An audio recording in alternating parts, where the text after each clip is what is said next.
আসসালামু আলাইকুম। আমি কিয়া রহমান আমার কুকিং চ্যানেল থেকে আপনাদের সাথে আবারও একটা ব্লগ শেয়ার করছি। আশা করছি আপনাদের কাছে অনেক ভালো লাগবে। সুন্দর একটা জায়গায় আসলে আপনাদের ঘুরতে নিয়ে যেতেছি।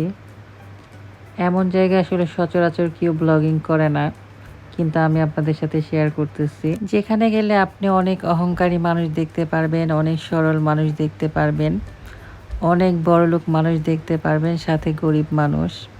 যত ধরনের বাজে মানুষ, যত ধরনের ভালো মানুষ, খারাপ মানুষ, যে কোনো মানুষই আসলে ওই জায়গায় আপনি খুঁজে পাবেন। যেখানে গেলে মানুষের অহংকার কমে যায়, দুনিয়াতে কি পেলাম কি পেলাম না সেটার হিসাব নিয়ে তার মাথায় একদমই চিন্তা থাকে না। কি অদ্ভুত একটা সুন্দর জায়গা, যেখানে আসলে আমরা একসময় সবাই চলে যাব। বছরে আসলে একবার যদি এই জায়গাটায় আসেন, তাহলে আপনার মনটা এমনিতেই খুব নরম থাকবে। আপনার আসলে দুনিয়ার প্রতি চাওয়া পাওয়ার কোনো হিসাব থাকবে না। আমরা আসলে আজকে যে জায়গাটা আপনাদের নিয়ে যেতেছি, সেই জায়গায় আসলে মুসলমানদের যাওয়ার নিয়ম নাই, কারণ এটা আসলে খ্রিস্টানদের একটা প্রাইভেট এরিয়া। এরকম এরিয়া আসলে মুসলমানদের জন্যও আছে, যেখানে আসলে সারি সারি মুসলমানরাই আছে, অন্য কেউ নাই। আর এই জায়গাতে শুধুমাত্র খ্রিস্টানরাই আছে, অন্য ধর্মের কোনো মানুষ নাই। এখন আসলে অনেকেই বুঝে গেছেন আসলে আপনাদের নিয়ে কোথায় চলে আসছি। আপনাদেরকে নিয়ে চলে আসছি কবরস্থানে। ইউরোপের কবরস্থানটা আসলে আপনাদের ঘুরাই দেখাবো। মরণ তো আসলে আমাদের একদিন সবারই হবে, সবারই দুনিয়া থেকে চলে যেতে হবে। আসলে অনেকদিন ধরে ইউরোপের কবরস্থানগুলো দেখার অনেক শখ ছিল আমার। খ্রিস্টানদেরকে আসলে কিভাবে কবর দেওয়া হয় সেটা সম্পর্কে একটু জানার ইচ্ছা ছিল। প্রতিটা ছোট ছোট বিষয়ে আসলে জানার ইচ্ছা থাকে, আমার অনেক আগ্রহ জাগে। তো আপনাদের ভাইয়া আসলে গেটের সামনে গিয়ে সিকিউরিটির সাথে আসলে কথা বললো। তো আমাদের আসলে এই জায়গাটা ঘুরে দেখার একটু আগ্রহ ছিল, সেটা আর কি তাকে জানানো হইলো। মানুষটা আসলে অনেক ভালো ছিল, তারপরে আমাদেরকে আসলে যাওয়ার অনুমতি দিল। তারপরে এই তো আমরা ভিতরে ঢুকলাম, আর এই যে এখানে সারি সারি মানুষের লাইন। একটা সময় তারা আমাদের মতনই ছিল, ঠিক এই যে হাঁটাচলা করতো, খাওয়া দাওয়া করতো, মানুষের সাথে চলাফেরা, আড্ডা সব কিছুই ছিল।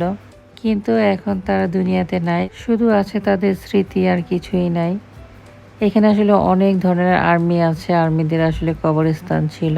আর্মিদের কবরস্থানগুলো আসলে একটু ভিআইপি ভাবে করা, দেখলেই আসলে বোঝা যাইতেছিল। আর তাছাড়া তাদের নামও লেখা ছিল। জীবনটা আসলে কত অদ্ভুত। সেই ছোটবেলা থেকে বড় হলাম, বড় হওয়ার পরে নিজের লাইফটাকে গুছালাম, স্ট্রাগল করলাম, বাচ্চা কাচ্চা মানুষ করলাম। এখন যেখান থেকে চলে আসছি, ঠিক সেখানে আবার চলে যাইতে হবে। মাঝে মাঝে আসলে বাচ্চাদেরকে এই জায়গাগুলো ঘুরতে নিয়ে আসা উচিত। তাদেরকে বোঝানো উচিত দুনিয়া ছেড়ে আমাদের চলে যেতে হবে, তাই আমাদের অহংকার করা উচিত না। মানুষকে কষ্ট দিয়ে কথা বলা উচিত না, মানুষের সাথে ভালো ব্যবহার করা উচিত। দিন শেষে আমাদের চলে যেতে হবে সেই আল্লাহ তাআলার কাছে। ভালো কাজ করলে আল্লাহ তাআলা আমাদের পুরস্কার দিবে, খারাপ কাজ করলে আল্লাহ আমাদের শাস্তি দিবে। সেই বিষয়গুলো আসলে বাচ্চাদেরকে একটু হলেও ধারণা দেওয়া উচিত। আমি জানি না এই জায়গাটা যখন আমি গেছি আমার এত খারাপ লাগছে, আমার শুধু বারবার কান্না আসতেছিল। কেন যে কান্না আসতেছিল জানি না। আর মনের ভিতর থেকে বারবারই বলতেছিলাম, আল্লাহ, ভিতরে কখনো যাতে অহংকার না আসে। হয়তো বা এটা খ্রিস্টানদের কবরস্থান, কিন্তু আমাদেরও তো আসলে এরকম একটা কবরস্থানে শোয়াই রাখবে। ওদের কবর আর আমাদের কবরের মধ্যে কিন্তু একটু ডিফারেন্স আছে। এখানে কিছু মানুষকে আসলে শুয়ায় কবর দিছে, কিছু মানুষকে লম্বা দাঁড়া করে কবর দিছে। এটা হয়তো বা ওদের আসলে জাতের উপরে নির্ভর করে এরকম ভাবে কবর দেওয়া হয়। তবে আমরা মুসলমান, আমাদের কবরস্থানগুলো সবই একই রকম। কি অদ্ভুত একটা জায়গা, চারিদিকে শুধু কবর আর কবর, চারপাশে আসলে মৃত মানুষ, আর আমরা কয়েকটা মানুষ আসলে তাদের দেখতেছি। ব্যাপারটা অনেক কষ্টের। আমি আসলে যখন ছোট ছোট কবরস্থানগুলো দেখছি, ছোট বাচ্চাদের, আমি কেন যেন আসলে কান্না করে দিচ্ছে। আমার এত কষ্ট লাগছে ছোট বাচ্চাদের কবরগুলো দেখে। এই পাশের কবরস্থানগুলো আসলে একরকম ছিল, আর ওই সামনের কবরস্থানগুলো কিন্তু আলাদা ছিল। আসলে আপনারা নিজের চোখে আসলে দেখতে পারতেছেন কতটা ডিফারেন্স। আসলে খ্রিস্টান ধর্ম সম্পর্কে খুব বেশি একটা আইডিয়া নাই। তো যদি আমার কোনো খ্রিস্টান সাবস্ক্রাইবার থেকে থাকেন, অবশ্যই একটু লিখে জানাবেন কেন আসলে কবরে এরকম ডিফারেন্স। তো সব কিছুর পরে আসলে এই জায়গাটা যাওয়ার পরে আমার কাছে মনে হয়েছে ভিতরটা একদম ঠান্ডা হয়ে গেছে। দুনিয়ার প্রতি আসলে মায়া মহব্বত সবকিছু কমে গেছে। জীবনে আসলে কি পাইলাম কি পাইলাম না সেটা হিসাবটা আর করতে ইচ্ছা করে না।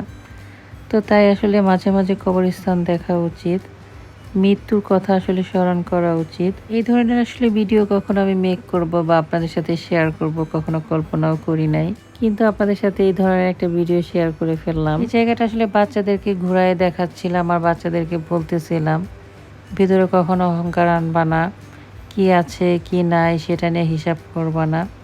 তুমি তোমার কাজ করে যাবা, কাউকে কষ্ট দিবা না। মনের অজান্তে আসলে কেউ কষ্ট যদি পেয়ে থাকে, তুমি যদি বুঝতে পারো, তার কাছে ক্ষমা চাইবা। অদ্ভুত একটা সুন্দর জায়গা আপনাদের সাথে শেয়ার করলাম, যেখানে হবে আমাদের চিরস্থায়ী একটা ঠিকানা। আমাদের আসলে এটাই আসল ঠিকানা। দুনিয়াতে আসলে আমরা যত যাই করে রাখি না কেন, একদিন আমাদের চলে যাইতে হবে। এটাই বাস্তব, এটাই সত্য, এটাই সত্য, এটাই সত্য। ভবিষ্যৎ বলতে আসলে আমি যেটা বুঝি সেটা হচ্ছে মৃত্যু। ভবিষ্যতে মৃত্যু হবে, এটাই সত্য কথা। আর অন্য কিছু যেটা পাবো সেটা হচ্ছে আল্লাহ তাআলার দেওয়া উপহার। যাই হোক, আমার জন্য, আমার এই ছোট পরিবারের জন্য দোয়া করবেন। আর যাদের ভিতরে হিংসা আছে, অহংকার আছে, সেগুলো নিমিশেই দূর করে দিবেন। আপনি রাজপ্রাসাদে থাকলে, আমি মাটির ঘরে থাকলেও আপনার আমার জায়গা কিন্তু একটাই হবে। পাওয়া না পাওয়ার হিসাব করে জীবনে যেটা পেয়েছি সেটা নিয়ে আলহামদুলিল্লাহ বলে জীবনটা পার করে দিতে চাই। তো আজকের মতো এই পর্যন্তই। সবাই অনেক ভালো থাকবেন। আসসালামু আলাইকুম।